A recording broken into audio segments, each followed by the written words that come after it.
How crucial is a one win for the Knicks? I think it's massive. This New York Knicks team needs some sort of momentum to at least have them, let them have a shot in the second round.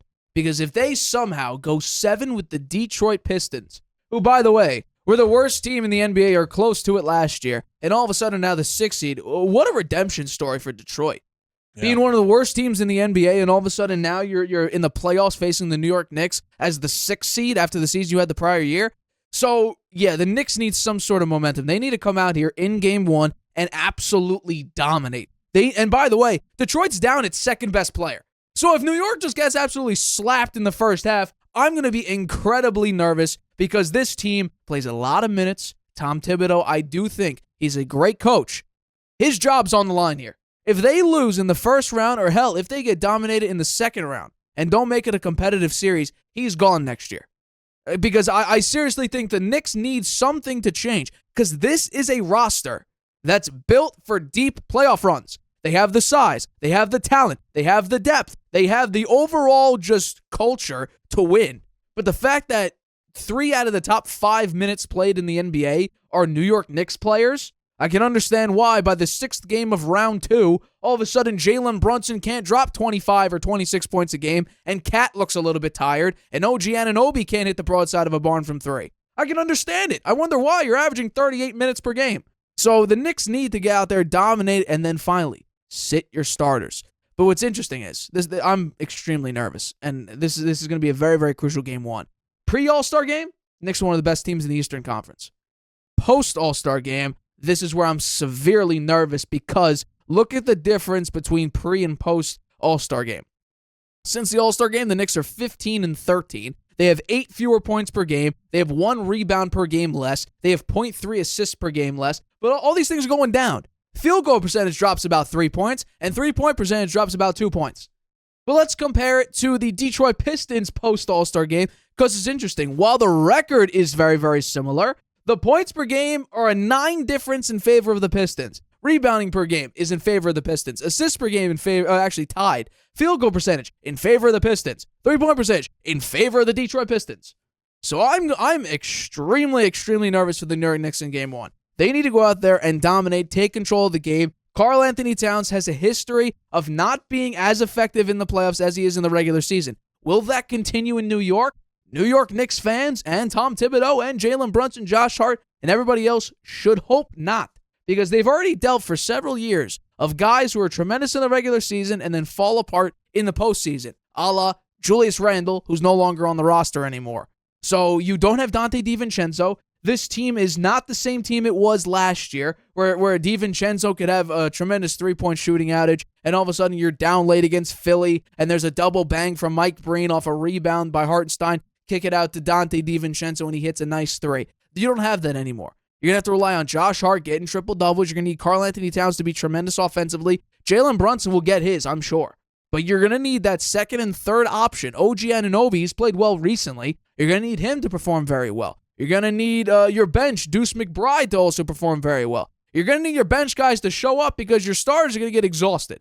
By Game 4 or 5 of this physical series against a very young team, and Cade Cunningham, who averages 30.8 points and 8 assists against the New York Knicks this year. And by the way, as you see in the lower third, Detroit won the series in the regular season 3-1.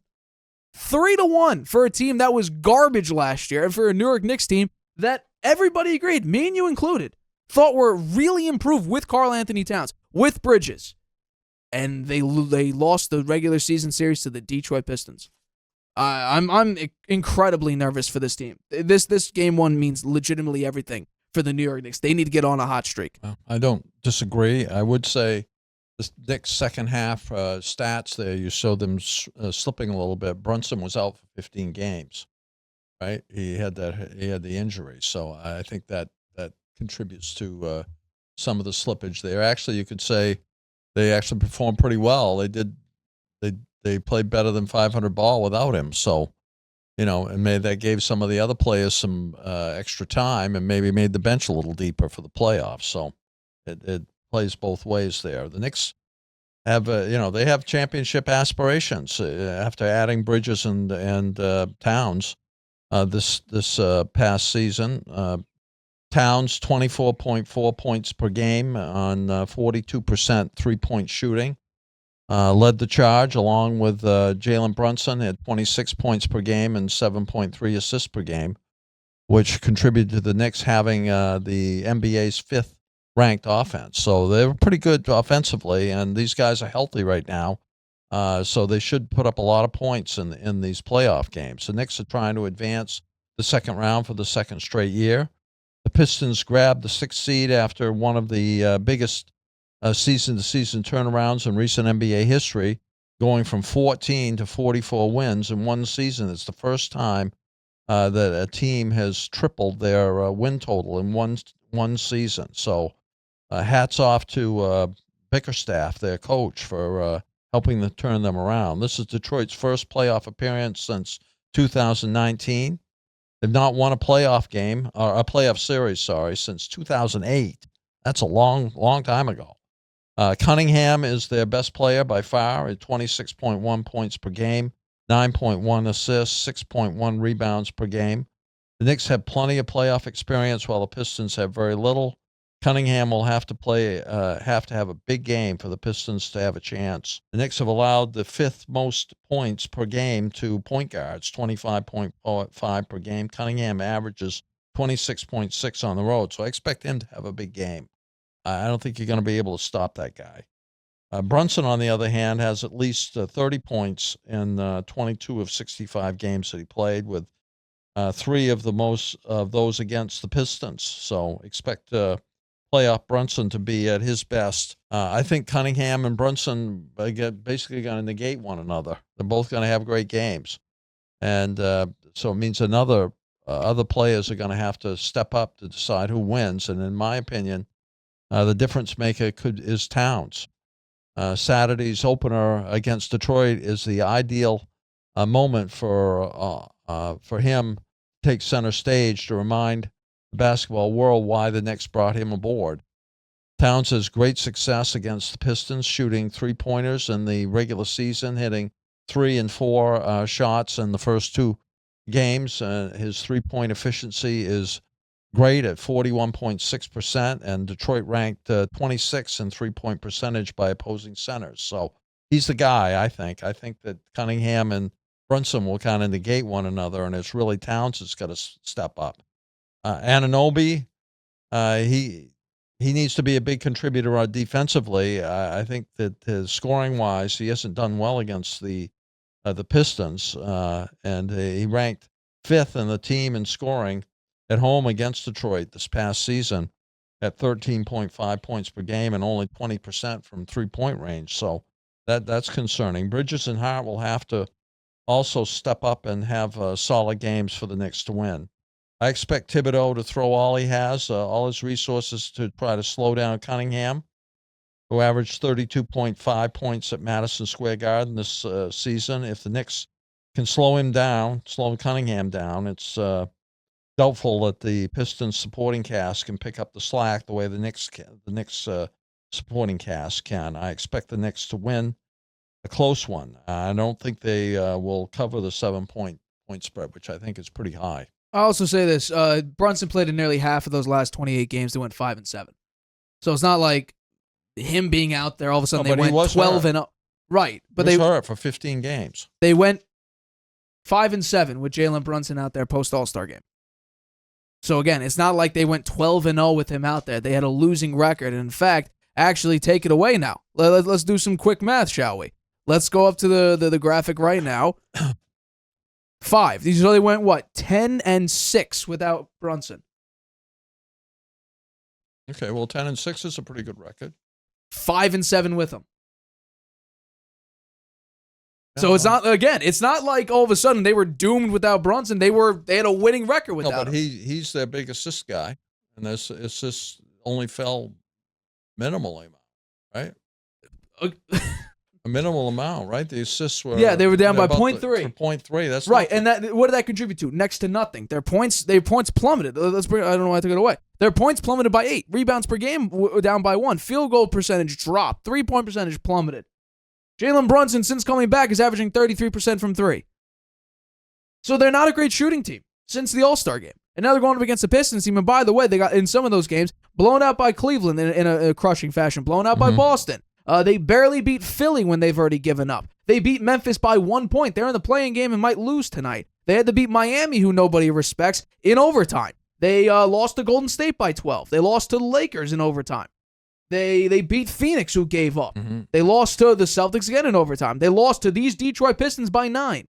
So who do you think is going to win in Game 1? In Game 1, I'm going to give it to the Knicks to come out strong because they should. So they better come out here and be out strong. But here's what I'm going to say, because we saw it actually against the Miami Heat, a game that we went to a few years ago. Miami, early in that game, the Knicks had control. The second half, what did Eric Spoelstra do? Make the adjustments. Kevin Love with those cross-court throws. What, they lose by 10 by the end of it? Tom Thibodeau kept calling timeout. They'd won with like 8 minutes left in the fourth quarter. So there's an opportunity for the Knicks to start crumbling early in this game. If, for instance, Brunson doesn't get going, they're going to be in for a long night because they're going to have to rely on Karl-Anthony Towns to be that X-factor. And in the playoffs, he has proven to be an unreliable piece. Just ask Minnesota how he's done in the playoffs for them. They got off a guy who was ineffective in the playoffs in Julius Randle. Now they're with a guy who might be slightly better, who should be much better in the playoffs, but still, compared to his regular season efficiency, it takes a big nosedive. The only thing that improves drastically in fouls committed. You don't want that for your big guy. You don't want that for your second piece. And again, I said this last year, and I'm going to say it again. If Deuce McBride is your key scorer off the bench, you're doomed. You're doomed. Yes, he had one great game where he dropped 20 points, but if he's your primary scorer off the bench, you're screwed. Okay, well, who is going to take his place then? Who's going to be the primary scorer off the bench? Here's what I'm hoping. The Knicks actually perform well enough that it doesn't matter who's the leading scorer off the bench because you'll have Karl-Anthony Towns dropping 26. It's going to be big minutes for the starters, and then they're all worn out by the end of the second series. Well, big minutes not in numbers-wise, in effectiveness on the court. I need you blowing out teams, and then by the 35th minute, you're going to be sitting for the rest of the game. Or go out to these massive leads, they call a timeout. You could rest your starters for 4 or 5 minutes early in the game. And so if you need them late, they're fresher than they would be if you play them the entire first quarter, and then 6 minutes of the second quarter, and then 8 minutes of the third quarter, and still rely on them to come up big when you just played a very, very physical game against a young team who moves extremely well. J.B. Bickerstaff, a tremendous amount of credit to him for taking this team being an absolutely garbage team, with Monty Williams, who everybody thought he was winning 60 games with the Phoenix Suns. Everybody expected him to turn around the Detroit Pistons. It was terrible. 14 wins. They set the NBA record, I think, for the most losses in a row in NBA history. And J.B. Bickerstaff, in one season, goes from being the worst team in the NBA to the 6th seed in the playoffs. Not enough credit there. And also, if the Knicks have trouble and the Pistons don't have their second best player, what does that say about the New York Knicks? Tom Thibodeau is going to get fired. This entire playoff run is entirely on Tom Thibodeau. 100% it is. Because how many years are you going to go out? Everybody thinks they have a round 2 cap. How many years are you going to go with the same repeat system when your players are saying we need fewer minutes? Well, he's one of the winningest coaches now in Knicks history. And at some point, you got to realize that doesn't matter anymore because it's not working in today's NBA. Oh, I think they have a good chance to get through the 2 rounds. I think they really have a pretty good chance. The second round's Boston Celtics. Oh, wow. I didn't realize that. That's who they would play in the next round? You going to take them over the Celtics? No. They need to win in 5. You need to beat the Detroit Pistons in 5 and get healthy, rest up. Otherwise, the Celtics may sweep. Hi, everybody. Thank you for watching this clip of the Harvey Hour. If you want to watch the full show, you can by clicking the I in the top right-hand corner right now. If you want to take the show with you on the go, it is available wherever you get your podcast. We go live here on YouTube every single Tuesday and Friday at 6:30 p.m. Eastern. So make sure you hit that like button, that subscribe button, and the notification bell to get notified whenever we upload a video and whenever we go live.